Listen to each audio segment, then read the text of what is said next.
హల్లెలూయా. బాగున్నారా? Good morning. మీరు బాగుండాలని, సౌఖ్యంగా ఉండాలని, సంతోషంగా ఉండాలని, దినము దేవునిలో ఎదగాలని, కుటుంబ పరంగా ఆశీర్వదించబడాలని మీకోసం ఎప్పుడు ప్రార్థిస్తున్నాం. మరి ముఖ్యంగా మీలో అనేకులు మీ వాట్సాప్ మెసేజ్ ద్వారా మీ స్థితిగతులను, మీ భారాలను, మీ ప్రైజ్ రిపోర్ట్స్ని తెలియజేస్తున్నారు. దాన్ని బట్టి నేను ఎంతగానో దేవుణ్ణి స్తుతిస్తూ మరింత భారంతో మీకోసం ప్రార్థిస్తున్నాను. మన ప్రభు ఎంత గొప్పవాడు, మన ప్రార్థనలకు జవాబిస్తున్నాడని ఆయన్ని స్తుతిస్తున్నాను. రండి ఈరోజు దేవుని మాట విందాం. పరిశుద్ధుడా నీకు వందనములయ్యా. మరొకసారి ప్రార్థన యొక్క ప్రాముఖ్యత గురించి ఈరోజు మాతో మాట్లాడమని క్రీస్తు నామములో అడుగుచున్నాము తండ్రి. ఆమేన్. విశ్వాసులను కలిసినప్పుడు అండి బాగున్నారా అని అడుక్కోవడం కంటే బైబిల్ చదివారా అని అడిగితే చాలా బాగుంటుంది. ఈరోజు ప్రార్థన చేసుకున్నారా అని అడిగితే ఇంకా బాగుంటుంది.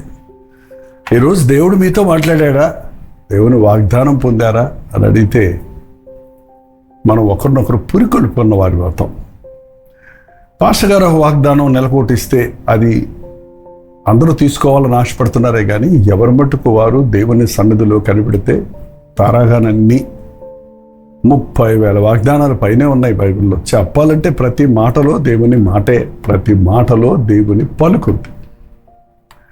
కాబట్టి మీ అంతటా మీరు దేవుని దగ్గర దేవుని చిత్తాన్ని ఆయన వాగ్దానాలను పొందటం నేర్చుకోండి. వ్యక్తిగతంగా ప్రార్థించుకోండి. ఉదయం బ్రేక్ఫాస్ట్ చేయటం ఎంత ముఖ్యమో ఉదయకాల ప్రార్థన అంత ముఖ్యం. మధ్యాహ్నం లంచ్, అలాగే డిన్నర్, ఈవినింగ్ చేయటం ఎంత ముఖ్యమో 3 పూటల దేవునితో గడపడం అనేది మన ఆధ్యాత్మిక జీవితానికి అంత మేలుకరమైంది. ఏమన్నారు? ప్రార్థన చేస్తున్నామంటున్నారా?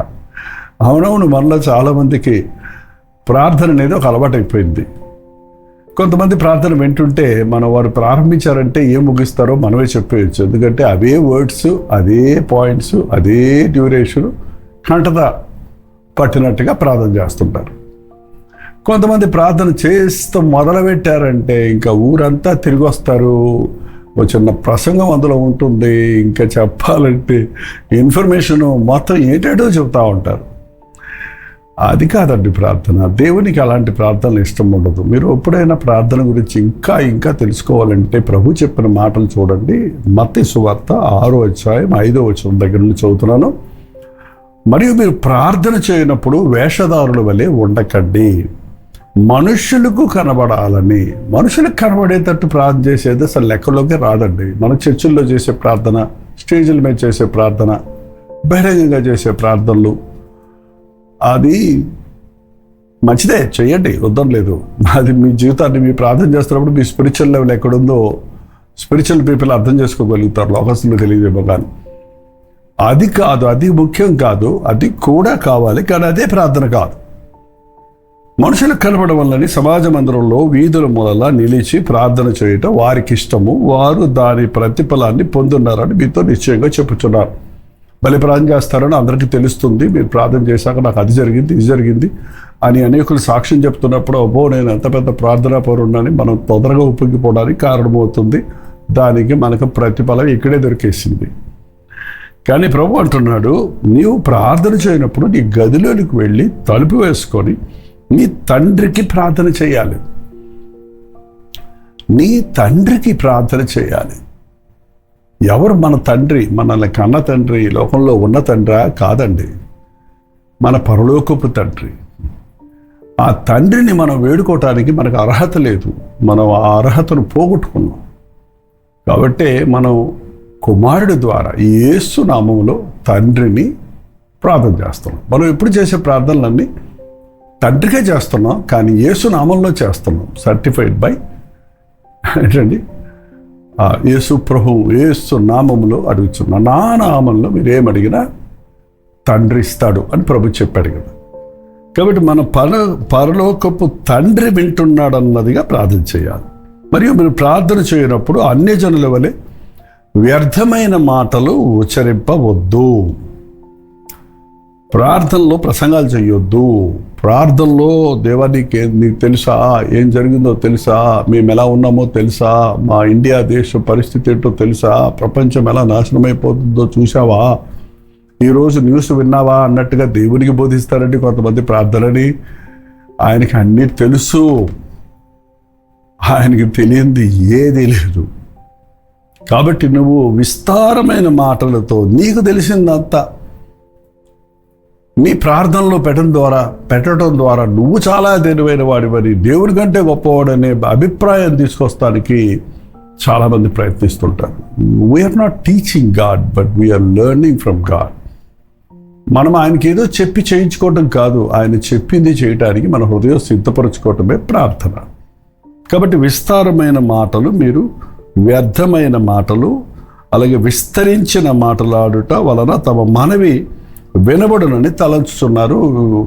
విస్తరించిన ప్రార్థన అంటే గంటలు నేను ప్రార్థన చేశాను అనే వాళ్ళతో ఇదే గొడవండి. మనం ఎన్ని గంటలు ప్రార్థన చేశామనేది కాదు, what is the essence of that prayer. ఆ ప్రార్థన యొక్క సారం ఏంటి అనేది చాలా ముఖ్యం. చెప్పిన మాటలే చెప్తూ తండ్రి నాయన అంటూ ఎన్నో మాటలతో మనం ప్రార్థన చేస్తుంటాం, లేకపోతే అడిగిందే అడుగుతుంటాం. ఎవరైనా మన దగ్గరకు వచ్చి చెప్పిందే చెప్తుంటే మనకి ఏమనిపిస్తుందండి, పాపయ్యా అనిపిస్తుంది కదా. బట్ దేవుని దగ్గరికి వెళ్ళినప్పుడు యుక్తంగా మనం ప్రార్థన చేయాలి. మన ప్రార్థన అనేది ఆయనకి అంగీకారంగా ఉండేటట్టుగా, ఆయన చిత్తానుసారంగా మనం ప్రార్థన చేయాలి. విస్తారమైన మాటలు వాడొద్దు అని చెప్తున్నాడు. మీరు వారి వలె ఉండకండి. ప్రార్థన అనేది మనుషుల దగ్గర నేర్చుకునేది కాదండి. ఎవరో చేస్తే అదే ప్రార్థన ఇంకోళ్ళు చేస్తుంటారు. No don't do that. మీ మాస్టర్ గారు అలా ప్రార్థన చేస్తారు, నువ్వు అలా ప్రార్థన చేస్తున్నావు అంటే నీకు నిజంగా ప్రార్థనాత్మ లేదని అర్థం. అయితే మీ అమ్మ నాన్నలు ఎలా ప్రార్థన చేస్తున్నారు, నువ్వు అలాగే ఆ సారం ఉండొచ్చు, ఆ యొక్క థీమ్ ఉండొచ్చు, ఆ భారం ఉండొచ్చు, బట్ అవే పదజాలాలు వాడుతున్నావంటే కాపీ కొట్టినట్టుగా అది అలవాటు ప్రార్థన, ఆచార ప్రార్థన, పెదవుల ప్రార్థనగానే ఉంటుంది. హృదయాంతరేంద్రియాల్లో నుంచి వచ్చే కేకగా ఉండదు. కాబట్టి మనుషులు నువ్వు చూచి నేర్చుకోకండి. కానీ ఇంకో మాట చెప్పాడు, మీరు మీ తండ్రిని అడుగక మునిపే మీకు అక్కరగా ఉన్నవేరో ఆయనకు తెలియను. హల్లెలూయా. నా దేవుడు ఎంత గొప్పవాడు, మీ దేవుడు కూడా గొప్పడేనండి. మనం అడక్క ముందే మనం ఏం అడుగుతామో కూడా తెలుసంట దేవునికి. మన పిల్లలు మన దగ్గరకు వస్తున్నారంటే డబ్బులు అడుగుతాడు రోజే తెలిసిపోద్ది. మన పిల్లలు మన దగ్గరకు వస్తున్నారంటే పోయి ఆకలేస్తున్నట్టు రోజే నమ్మకం తెలిసిపోద్ది. ఏంటండి, అంతకంటే ఎక్కువ తెలియదులేండి వాళ్ళకి. కానీ మన ప్రభువుకి మనం ఏం అడగాలనుకుంటున్నామో, ఏ అవసరతలో ఉన్నామో అని ఆయనకు ముందే తెలుసండి. మీరు అడగక మునిపే మీ అక్కరలేంటో, మీ అవసరతలేంటో ఆయనకు తెలుసు. దేవుడు మన అన్ని కోరికలకి జవాబు ఇవ్వడండి, కానీ మన అవసరతలన్నీ తీరుస్తాడు. ఆయన నువ్వు అడిగినవన్నీ ఇవ్వకపోవచ్చు, కానీ నీకు అవసరమైనవన్నీ తప్పకుండా ఇస్తాడండి. నువ్వు అడిగినవన్నీ నువ్వు అడిగినప్పుడే ఇవ్వకపోవచ్చు, కానీ నువ్వు అడిగి ఊరుకుంటే నీవు అడిగినవి ఎప్పుడు నీకు నిజంగా అవసరమో అప్పుడు ఇస్తాడు. నా జీవితంలో అది నా అనుభవం. అడిగి ఊరుకోవటమే, అడిగి నమ్మటమే. నా దేవుని చెప్పేసుకున్నాను, హీ విల్ డూ ఇట్. నా ప్రభువుని అడిగేశాను, ఆయన తప్పకుండా ఇస్తాడు. ఇప్పుడు ఇవ్వలేదంటే అది ఇప్పుడు అవసరం లేదేమో. అది ఎప్పుడు అవసరమో నాకంటే బాగా నా దేవునికి తెలుసు. నాకు ఆతృత అక్కర్లేదు, నాకు రేపటి గురించి చింత అక్కర్లేదు. రేపు ఇవ్వాల్సింది ఇవాళే ఇవ్వాల్సిన అవసరం లేదు కదా. రేపు కట్టాల్సిన ఫీజు డబ్బులు ఇవాళే ఇచ్చినా నువ్వు పెట్టుకోవాల్సిందే కదా. రేపు కట్టాల్సిన డబ్బులు రేపే ఇస్తాడన్న విశ్వాసం నీకుంటే, ప్రార్థనలో నీవు అడిగి ఊరుకుంటే అది ఖచ్చితంగా ఆ ప్రార్థనలకు జవాబులు వస్తాయి. మన ప్రార్థన చూడండి, మనం ప్రార్థన చేస్తాము, మళ్ళీ నమ్మం. ఇంకా ఇవ్వలేదే ఇంకివ్వడేమో అని చెప్పి అప్పు చేయటమో, ఇంకో రీతిగా మన ప్రయత్నాలు మనం చేస్తుంటాం చూడండి. అందుకే మన ప్రయత్నాలు మనం చేస్తున్నప్పుడు మనం నిజంగా ప్రార్థన చేయలేదని అర్థం అండి. ప్రార్థన శక్తిని నువ్వు గుర్తించలేదని అర్థం. నువ్వు ఎవరికి ప్రార్థన చేస్తున్నావు, ఆయన ఎంత గొప్ప దేవుడు అన్నది నువ్వు నమ్మలేదని అర్థం. మనుషుల్ని అడిగితే ఎస్ అంటారు, నువ్వు అంటారు, చూద్దామంటారు, రేపంటారు, మాపంటారు. కానీ దేవుడిని అడిగింది ఏది ఆయన చేయక మారడు. ఆయన మేలు చేసే దేవుడే. అది నీకు కీడైతే ఒకవేళ చేయకపోవచ్చు. నువ్వు అది గ్రహించగలిగితే నీవు ఎల్లప్పుడూ సంతోషంగా ఉండగలుగుతావు. ఆత్రత లేకుండా, యాంగ్జైటీ లేకుండా తృప్తిగా ఉండగలుగుతావు. ప్రతిరోజు మనకు అవసరతలు వస్తూనే ఉంటాయండి. వాళ్ళ అవసరతలు తీరాయంటే రేపు మళ్ళీ అవసరతలు ఉంటాయి. కాబట్టి ఏ రోజు కానాడు, ఏనాటి కీడు ఆనాటికి చాలన్నాడు ప్రభు. ఏ రోజుకు ఆ రోజు మన్నాను కురిపించినప్పుడు ఏ రోజుకు ఆ రోజు కురిపించాడు ఆయన. ఎప్పటికప్పుడు మనకి ఫ్రెష్గా ఇస్తాడు ఆయన. ఆయన మురగబెట్టింది, ఫ్రిడ్జ్లో పెట్టింది, కుళ్ళిపోయింది మనకు పెట్టడండి. మనం దాచుకున్నవన్నీ కూడా పాడైపోతుంటాయి. కానీ ఫ్రెష్గా దేవుడు ఎప్పటికప్పుడు తన బిడ్డలకు మేలు చేస్తాడు. ఒక మంచి తల్లి వేడిగా భోజనం సిద్ధపరిచి బిడ్డలకు పెట్టుకుంటుంది. చెద్దన్నమో, కుళ్ళిపోయిన అన్నమో, పాడైపోయిన అన్నమో బిడ్డలకు పెట్టరు కదా. మన పరలోకపు తండ్రి మంచి ఈవులను, మేలైన వాటిని మనకిస్తాడు. అటువంటి విశ్వాసంతో మనం ప్రార్థన చెయ్యాలి. నువ్వు ఏం కావాలో ఆయనకి తెలుసు కాబట్టి నువ్వు విస్తరించి నీ అవసరతలన్నీ వివరించక్కర్లేదు దేవునికి. నువ్వు పెద్దగా దేవునికి తెలియదేమోనని, ఇది ప్రభా ఆ కొట్లో దొరుకుతుంది ప్రభా, ఈ అమెజాన్లో దొరుకుతుంది ప్రభా, ఆ యొక్క జొమాటోలో దొరుకుతుంది ప్రభా, అబ్బో ఏం ప్రార్థన చేస్తారు ఇవాళ కొంతమంది. ఆయనకి తెలుసు. ఆయన కాకులతో ఏలియాకు ఆహారాన్ని పంపించినప్పుడు కాకి నోటిలో రొట్టె ఉందని ఆయనకి తెలుసు. అక్కడ కాకులు ఉన్నాయి, అక్కడ ఏదో రొట్టెల దుకాణం ఉంది, లేక అక్కడ రొట్టెల కిచెన్ ఉంది. అక్కడ ఫ్రెష్గా ఆ వేడి ఆ రొట్టె ముక్కలను కాకులు పెట్టడానికి, కాకులు ద్వారా ఏలియాకు పెట్టడానికి దేవుడి ప్రణాళిక అద్భుతంగా ఉంటాయండి. కాకులు ఎత్తుకుపోయేవి కానీ తెచ్చిచ్చేవి కాదు కదా. కానీ ఎంత అద్భుతంగా దేవుడు తన సేవకుడిని పోషించాడో చూస్తే ఈరోజు కూడా ఆయన మన అవసరతలను తీరుస్తాడు. పన్ను కట్టమన్నప్పుడు ఆ పన్ను కట్టడానికి ఎవరి దగ్గర అప్పు తీసుకోమని లేదు, కట్టను పొమ్మని లేదు. కానీ పోయా ఒక గాలమయ్యి ఒక చేప పడుతుంది, ఆ చేప నోటిలో ఒక షెకేలు ఉంటుంది, ఆ షెకేలు నీకు నాకు పన్ను కట్టమన్నాడు. ఆ చేప ఆ షెకేలును మింగింది, దాని నోట్లో ఉంది, అది లోపలికి వెళ్తే దానికి అపాయం, అది నాకు ఉపయోగం అన్నది ప్రభువుకు తెలుసండి. ఆకాశ పక్షులను కూడా పట్టించుకునే దేవుడు, చేపలను, నీటిలో చేపలను కూడా ఎరిగిన దేవుడు, నిన్ను నన్ను ఆయన ఆకారంలో చేసుకున్నవాడు. మనల్ని ఎరగడా? మన అవసరతలు ఎరగడా? మన ఆకలి తీర్చడా? మనం సమృద్ధిగా సంతోషంగా ఉండాలన్నది ఆయనకు తెలుసు. కాబట్టి మీ ప్రార్థన విశ్వాసంతో చేయండి, ఒంటరిగా చేయండి. గదిలోకి వెళ్ళి తలుపేసుకొని రహస్యమందున్న దేవుడికి ప్రార్థన చేయండి. రహస్యమందున్న దేవుడు నీ ప్రార్థనకు అద్భుతంగా జవాబిస్తాడు అన్నది చూస్తున్నాం. ఇలాంటి దినాల్లో ప్రార్థనలు జరుగుతున్నాయి, చర్చలు జరుగుతున్నాయి, ఇళ్లలో జరుగుతున్నాయి. మేబీ మీరు ఒంటరిగా చేసుకుంటున్నారేమో ఈ సమయాల్లో. లేవా, నా అవసరతలన్నీ తీర్చు, నా ముఖ్యమైన ధ్యేయం ఏంటంటే నన్ను నీలాగా మార్చు, నీ స్వభావం నాలో కనబడినట్లుగా నన్ను రూపాంతరపరచు అనే ప్రార్థన మనకి చాలా ప్రాముఖ్యమైంది. ఎప్పుడు మనం దేవుని చిత్తములో ఉంటామో మనం అన్ని విషయాలు సమృద్ధిగా మనకు ఉంటాయి. కనుక నీ చిత్తములో బతకడం నేర్పించనేది నేర్చుకుందాం. ప్రార్థన. పరిశుద్ధుడా, ప్రేమగల తండ్రి, నేను ఎంతో ప్రార్థన చేశానని విస్తారమైన మాటలు ఉపయోగించేవారిగాను, చాలా ప్రార్థనా పరులు వారని తెలిసినట్లుగా కేకలతో, రంకెలతో, విస్తారమైన మాటలతో మనుషులకు కనబడాలని చేసే ప్రార్థనలుగాను మా ప్రార్థనలు ఉండక నీ పాద సన్నిధులు ఒంటరిగా మూలగాలనే ఆశ, మా అవసరతలన్నీ, మా స్థితిగతులన్నీ ఎరిగిన నీవు మేము అడగకముందే మా అవసరతలు తీరుస్తావు. కాబట్టి ఏది ముఖ్యమైనదో, ఏది ప్రాముఖ్యమైనదో, ఏది అవసరమైనదో, ఏది నిత్యమైనదో దానిని స్పష్టముగా ఒక్క మాటలో నీ పాద సన్నిధిలో కుమ్మరించగలిగిన కృప, ఎవరి కొరకు ఏ సమయంలో ఎలా విజ్ఞాపన చేయాలో నిన్న పరిశుద్ధాత్మని ప్రేరేపణ, ఏ విషయాలలో ప్రాముఖ్యంగా నీ పాదాలు పట్టుకోవాలని ఒప్పుకోలు మా కలిగినట్లుగా ఆత్మలో ప్రార్థించుటకు పరిశుద్ధాత్మను మా మీద కుమ్మరించమని క్రీస్తు నామములో అడుగుచున్నాను తండ్రి.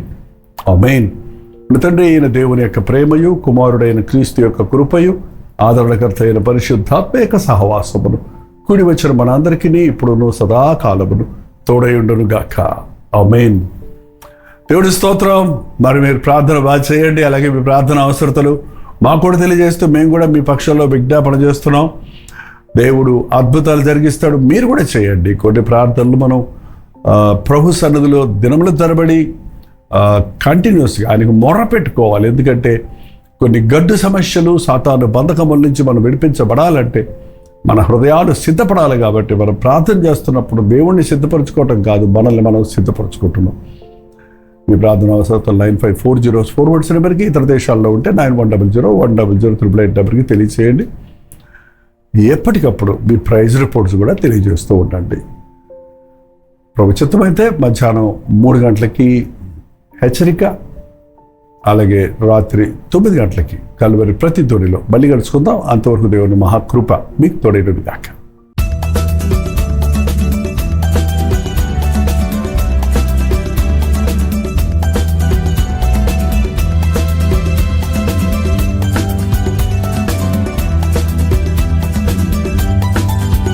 కోల్కతా పరిసర ప్రాంతాల్లో ఉన్న వారికి శుభవార్త.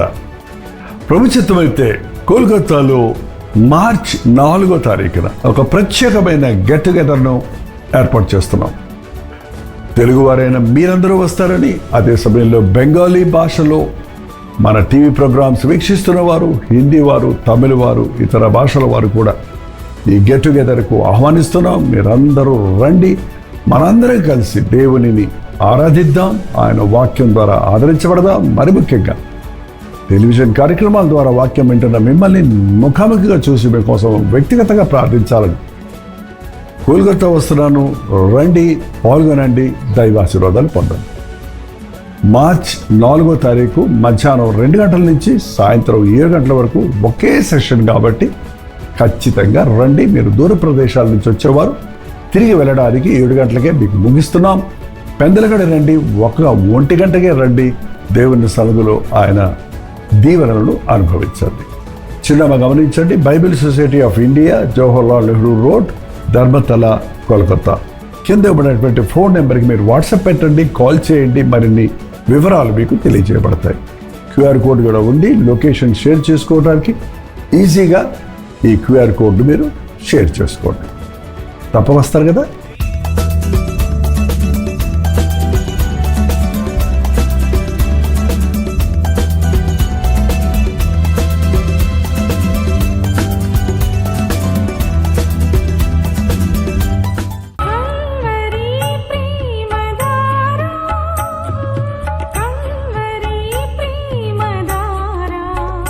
కల్వరి ప్రేమధార అనే మా ద్విమాస పత్రికను ఈ మధ్య త్రైమాస పత్రిక అంటే 3 నెలలకి ఒక్కసారి మాత్రమే ప్రింట్ చేయగలుగుతున్నాం.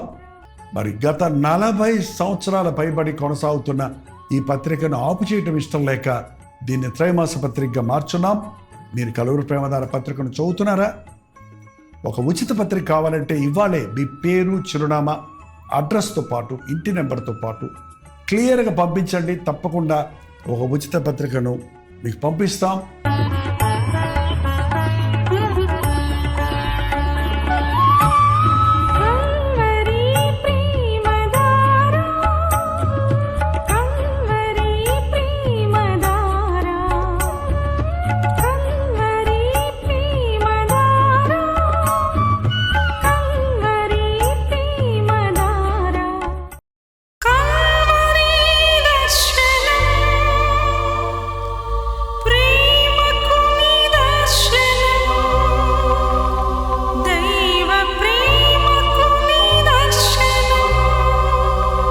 తెలుగు, తమిళ, హిందీ, మలయాళం, బెంగాలీ, ఒరియా అనే 6 భాషల్లో టెలివిజన్ ప్రోగ్రామ్స్ కొనసాగుతూనే ఉన్నాయి.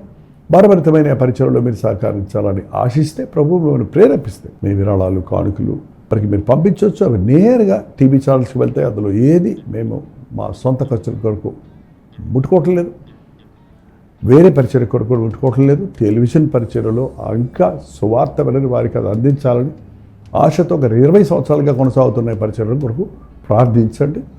ఈ సహకారాన్ని అందించండి. ఈ విషయం మీకు ఇంకా వివరాలు కావాలంటే 89393939 అనే నెంబర్కి మార్నింగ్ 10 నుంచి ఈవినింగ్ 10 లోపల మీరు ఫోన్ చేయండి, వివరాలు మీకు తెలియజేస్తాను.